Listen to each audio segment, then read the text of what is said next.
தமிழ் மக்களுக்கு வணக்கம். இன்றைக்கும் ஒரு மகிழ்ச்சியான செய்தி. நமக்கு என்ன திமுகவுக்கு ஏதாவது பாதகம் ஏற்படுதுன்னா, அது நமக்கு மகிழ்ச்சியான செய்தி தான். அந்த வகையில் இன்றைக்கு அமைச்சர் திண்டுக்கல் பெரியசாமி அவர்களுடைய இல்லங்களில் திண்டுக்கல் மற்றும் சென்னையில் இருக்கக்கூடிய இல்லங்கள்ல ரெய்டு துவங்கி இருக்கிறது. காலையிலிருந்து அமலாக்கத்துறையோட ரெய்டு நடந்து வருகிறது அப்படின்றது தான் இன்பமான செய்தி. "இன்பத்தேன் வந்து பாய்கிறது காதினிலே" அப்படின்னு சொல்லிட்டு. இதில இது பேசும்பொழுது நீங்க புரிஞ்சுக்கணும். நெறைய பேர் சொல்லுவாங்க, "இவங்க ரெய்டு நடத்துறாங்க. அதுக்கப்புறம் எதுவுமே நகர மாட்டேங்குது. ரெய்டு மட்டும் நடத்துறாங்க, எதுவுமே நகரலையே. அதுக்கப்புறம் எதுவும் கைது சம்பவம் நடக்கலையே. இவங்கள தூக்கி உள்ள போடணுமே, அது எதுவும் நடக்கலையே." அப்படின்ற கேள்விய முன்வைக்கக்கூடியது அல்லது அந்த ஆதங்கம் எழக்கூடியதை என்னால் புரிந்து கொள்ள முடிகிறது. ஓரளவுக்கு அந்த ஆதங்கத்தில் அடிப்படை இல்லாம இல்ல. ஆனா, விஷயம் என்னன்னா, இந்த நபர்கள் இவங்களுக்கு இருக்கக்கூடிய பின்னணியான கட்சி எந்த மாரியான கட்சி அப்படின்னா, இவர்கள் எப்படி திருடினாலும் மாட்டிக்கொள்ளாமல் திருடுவது அப்படின்றத ஒரு பிஹெச்டி பட்டம் பெற்ற, தேர்ச்சி பெற்ற நபர்களாகவே மாறி வருகிறார்கள், மாறி இருக்கிறார்கள் அப்படின்ற சூழல்ல, இவர்களை பொறி வைத்து பிடிப்பது அப்படின்றது அவ்வளவு சாதாரணமான விஷயம் கிடையாது. உதாரணத்துக்கு செந்தில் பாலாஜி. இப்போ போய் ஒரு பெட்டிஷன் ஒண்ணு போடுறாரு உச்சநீதிமன்றத்தில. என்ன அப்படின்னா, ஏற்கனவே வந்த தீர்ப்பு இருக்கு பாருங்க. அந்த தீர்ப்புல சில வாசகங்களை நீக்க வேண்டும் அப்படின்னு அவர் பெட்டிஷன் போடுறாரு. அந்த வாசகங்களை நீக்க வேண்டும் என்று அவர் சொல்வதற்கான காரணம் என்னவாக சொல்லப்படுகிறது என்றால், கீழமை நீதிமன்றங்களில், ட்ரையல் கோர்ட்ல இந்த வாசகங்கள் அந்த நீதிபதியை இன்ஃப்ளூயன்ஸ் பண்ணலாம். அந்த நீதிபதியுடைய மனதில் அது ஒரு தாக்கத்தை ஏற்படுத்தலாம் அப்படின்னு பொருள்பட இவங்க சொல்றாங்க. அதற்கு நீதிமன்றம் மிக தெளிவாக சொல்கிறது. எந்த நீதிமன்றம் சொல்லக்கூடிய தீர்ப்பும் ஒரு நீதிமன்றத்துடைய அதாவது இன்னொரு ஒரு கீழமை நீதிமன்றத்துடைய தீர்ப்பு, அந்த நீதிபதி சொல்லக்கூடியதற்கு ஒரு தீர்ப்பு வேண்டுமானால் தாக்கத்தை ஏற்படுத்தலாம். ஆனால் கருத்து தாக்கத்தை ஏற்படுத்த வேண்டிய அவசியம் கிடையாது. இது ஏற்கனவே சட்ட பரிபாலனத்தில், நீதி பரிபாலனத்தில் இருக்கக்கூடிய வழிமுறை தான். இதுக்கு எதுக்கு ஒரு பெட்டிஷன் போடுறீங்கன்ட்டு. அங்க தான் நீங்க சூட்சுமத்தை புரிந்து கொள்ள வேண்டும். என்னன்னா, இந்த கீழமை நீதிமன்றத்தில் நடக்கக்கூடிய வழக்கு என்பது இன்னைக்கு நாளைக்கு முடிய போற விஷயம் கிடையாது. இவர்கள் சாட்சியங்கள் அப்படின்னு ஒரு 2000 பேர், 3000 பேருன்னு சேர்த்து வச்சு இவங்க கும்மி அடிச்சுக்கிட்டு இருக்காங்க. அது செந்தில் பாலாஜியோட பிரச்சனையா என்றால், அது செந்தில் பாலாஜியோட பிரச்சனையே கிடையாது. இந்த வாசகங்களை எல்லாம் தீர்ப்பில் இருக்கக்கூடிய சில வாசகங்களை நீக்க வேண்டும் என்று செந்தில் பாலாஜி தரப்பு முறையிடுவதற்கு காரணம் என்னன்னா, அந்த வாசகங்களை வைத்து இவர் மீண்டும் அமைச்சராக முடியாத ஒரு சூழல் ஏற்பட்டிருக்கிறது அப்படின்றது தான். மீண்டும் எப்படியாவது அமைச்சராக வேண்டும் என்பதற்கு இந்த வாசகங்கள் தடையாக இருக்கலாம் அப்படின்னு சொல்லப்பட்ட காரணத்தினால, இவங்க அப்படியே கொஞ்ச நாள் விட்டு பிடித்து, இந்த தீர்ப்பு உடனே நம்ம போக வேண்டாம்னு சொல்லி, கொஞ்ச நாள் விட்டு பிடித்து, அதற்கப்புறம் இத கொண்டு போய் இந்த பெட்டிஷன போடுறாங்க. இப்போ ஒரு கால் அந்த நீதிமன்றம், சரிங்க இந்த வாசகத்த நீக்கிக்கிறோம் அப்படின்னு சொன்னா, நீதிமன்றமே நீக்கிவிட்டது அப்படின்னு சொல்லி, இவங்க திரும்பி அமைச்சராவதற்கு என்னென்ன முயற்சி செய்ய முடியுமோ, அத்தனை முயற்சியிலும் ஈடுபடுவார்கள். இதையெல்லாம் மோப்பம் பிடித்துவிட்ட அதிமுக தரப்பு, அதான் ஏற்கனவே நான் சொன்னேன். கரூர்ல அதிமுக தரப்புடைய ஒரு டீம் டெடிகேட்டடா அவங்க இதுக்காகவே வேலை செஞ்சுட்டு இருக்காங்க. "நீ என்னென்ன மாரி டகால்ட்டி வேலையெல்லாம் செய்வ, நீ என்னென்ன மாரி சித்து வேலையெல்லாம் செய்வேன்றது எங்களுக்கு தெரியும். அதனால இந்த முறை நீ தப்பவே முடியாது" அப்படின்றதுக்காகத்தான் அவர்கள் அதை செய்து கொண்டிருக்கிறார்கள். அது மட்டுமில்ல, நான் பல காணொளிகள்ல சொல்லிக்கிட்டு இருக்கேன். என்னை நம்பாதவர்கள் கூட கமெண்ட்ல "நீங்க சொன்னீங்களே நடக்கலையேன்னாங்க." நான் திரும்ப திரும்ப சொல்றேன்.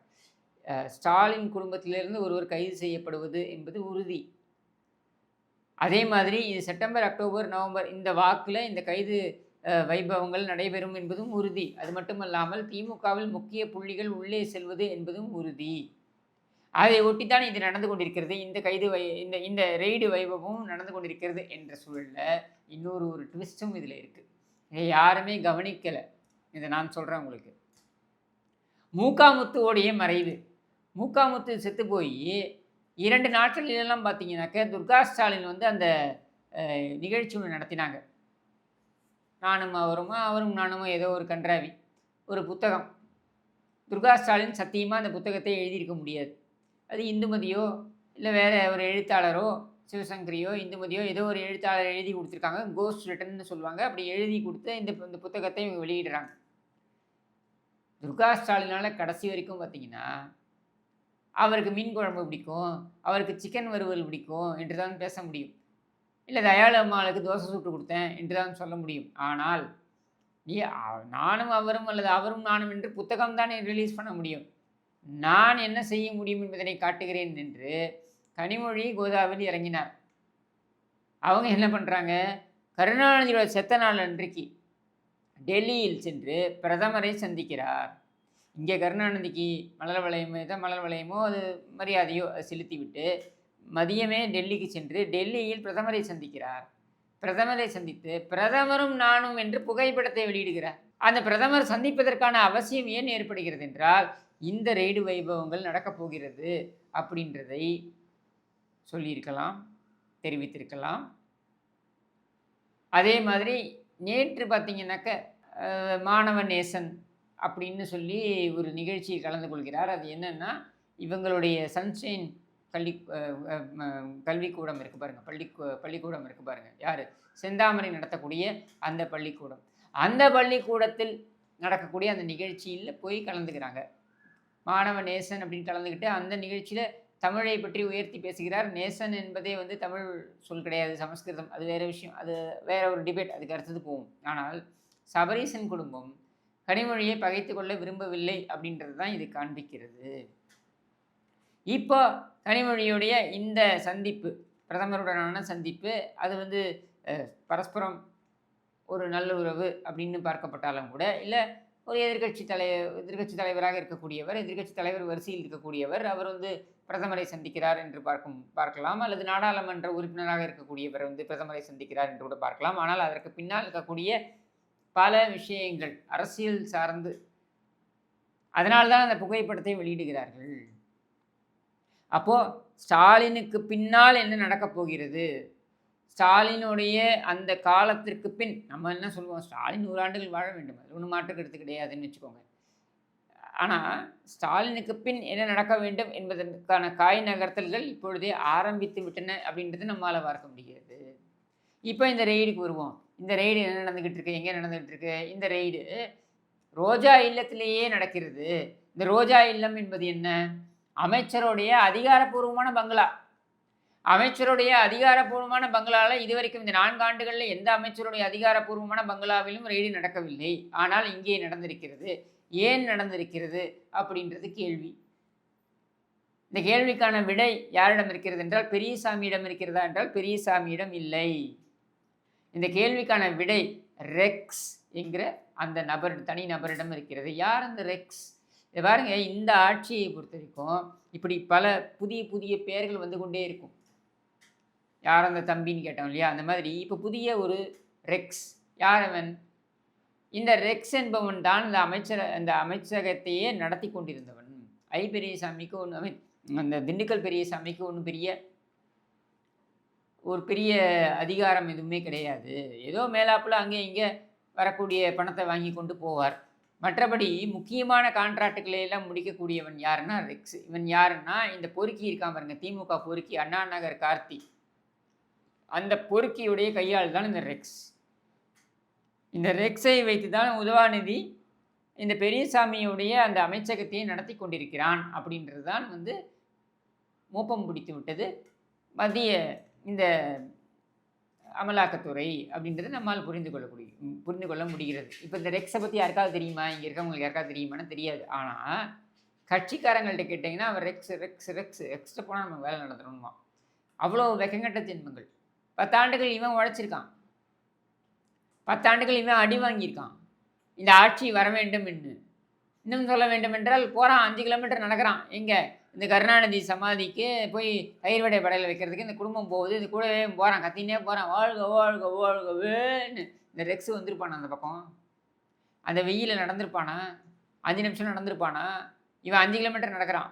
ஆனால் அவன் பதுசா ரோஜா இல்லத்திலேயே அமர்ந்து தினம் தினம் கோடிகளை வழித்து எடுத்துக்கொண்டு அதை அந்த குடும்பத்திற்கு எவ்வளோ கொடுக்க முடியுமோ அதை கொடுத்துட்டு மிச்சத்தையுமே எடுத்துகிட்டு போகிறான். இதுதான் நடந்துக்கிட்டு இருக்கு ஒரு துறையிலும். பெரியசாமியை பொறுத்த வரைக்கும் அவர் மூத்த தலைவர் என்பதை கூட மதிக்காத ஸ்டாலின் என்ன செய்தார் அப்படின்றத கிட்டத்தட்ட 2021 காலத்திலேயே நான் இது பதிவு பண்ணியிருந்தேன். என்னென்னா 2021 மே 7 தரித்திரம் பிடித்த ஸ்டாலின் பதவி ஏற்றுக்கொண்ட தினம். அன்றைக்கு பார்த்தீங்கன்னாக்க இந்த ஸ்டாலினை சந்திப்பதற்காக பெரியசாமி செல்கிறார். பெரியசாமி செல்லும் பொழுது அவருக்கு ஒரு மன வருத்தம் இருக்கிறது. மன வருத்தம் என்ன அப்படின்னா, சக்கரபாணி தன்னுடைய ஜூனியராக இருக்கக்கூடிய சக்கரபாணிக்கு வந்து முக்கியத்துவம் வாய்ந்த ஒரு மந்திரி அ அ ச அ அமை அமைச்சகத்தை குடுத்துவிட்டு, தனக்கு வந்து ஒரு முக்கியத்துவம் இல்லாத ஒரு அமைச்சகத்தை ஒதுக்க நினைக்கிறார்கள் அப்படின்றது. ஸோ எனக்கு அமைச்சகமே வேண்டான்னு சொல்வதற்காகத்தான் செல்கிறார். அதுக்கப்புறம் ஸ்டாலின் ஏதோ பேசி சமாளிச்சதுக்கப்புறம் கடைசியில ஒரு வார்த்தை சொன்னாரு பாருங்க. அதுதான் அவரை மிகவும் உறுத்தியது. அது என்னன்னா, அவர் கருணாநிதியுடன் அரசியல் செய்தவர். அவர்ட்ட ஸ்டாலின் என்ன சொல்றாப்புலன்னா, "போய் மாப்பிள்ளை சார பாருங்கன்ட்டு." "யார் அவன் மாப்பிள்ளை சார்? அவன எதுக்கு நான் பார்க்கணும்?" அப்படின்றது இவருடைய எண்ண ஓட்டம். ஆனாலும் வேற வழி கிடையாது. முதலமைச்சர் சொல்கிறார், முதலமைச்சராக பதவியேற்க போகிறார் சொல்கிறார்ன்னா, வேற என்ன செய்ய முடியும்? அப்பவும் பார்த்தீங்கன்னா, அந்த பதவியேற்பு விழால கூர்ந்து கவனிச்சு பாருங்க. அந்த நிகழ்ச்சியில 8வது வரிசையில அவருக்கு இடத்த குடுத்திருப்பாங்க. இப்படியெல்லாம் அவமானப்படுத்தினார்கள். ஏன் சக்கரபாணியே வந்து சொன்னார் அவரிடம், "அண்ணே என்ன விட உங்கள விட எனக்கு முக்கியத்துவம் வாய்ந்த ஒரு துறைய குடுத்தா கவலைப்படாதீங்கன்னு, கொஞ்ச நாள் நம்ம பேசி வேற துறை வாங்கிடுவோன்ட்டு." அப்போ கொஞ்ச நாட்கள் அதிருப்தியிலேயே இருந்தார். அந்த பெரியசாமியை தான் இவர்கள் இன்றைக்கு இந்த ரெய்டில் சிக்க வைத்திருக்கிறார்கள். இது எல்லாமே ரெக்ஸ் செஞ்ச வேலை. வேற வழி கிடையாது. பெரியசாமியும் சந்தித்து தான் ஆக வேண்டும். பெரியசாமியோட மகன் செந்தில்குமார் வழக்கம் போல திமுக பாணியில் இவங்க எல்லாருமே வந்து தொட்டுப்பார், சீண்டிப்பார் அப்படின்லாம் பேசுவானுங்க. ஆனா கடைசியில பார்த்தீங்கன்னா, பிரச்சனைன்னு வரும்போது எஸ்கேப் ஆயிடுவானுங்க. அந்த மாரி செந்தில்குமார் எங்கே இருக்கிறார் என்று தெரியவில்லை. அப்ஸ்காண்டு. இப்ப செந்தில்குமாருடைய அறையை உடைத்துக்கொண்டு இது எம்எல்ஏ ஹாஸ்டல்ல செந்தில்குமாருடைய அறையை உடைத்துக்கொண்டு உள்ளே செல்வதற்கு தயாராக இருக்கிறது அமலாக்கத்துறை. இந்த அசிங்கம் உங்களுக்கு தேவையா? அப்படின்ற கேள்வி நம்ம கேட்க போறதில்ல. ஏன்னா இவர்களே ஒரு அசிங்கம் தான். ஆனால் தொடர்ச்சியாக இது ஒரு ஆரம்பம் தான். இது மாரி தொடர்ச்சியாக நடக்கப் போகிறது. அது மட்டும் இல்லாம இதுவரையில் நடந்த ரெய்டு ஏன்னா நெறைய பேருக்கு ஆதங்கம் இருக்கு. இதுவரையில் நடந்த ரெய்டுல என்ன பெருசா எடுத்துட்டாங்க? என்ன பெருசா சாதிச்சுட்டாங்கன்ட்டு. கண்டிப்பா இல்ல.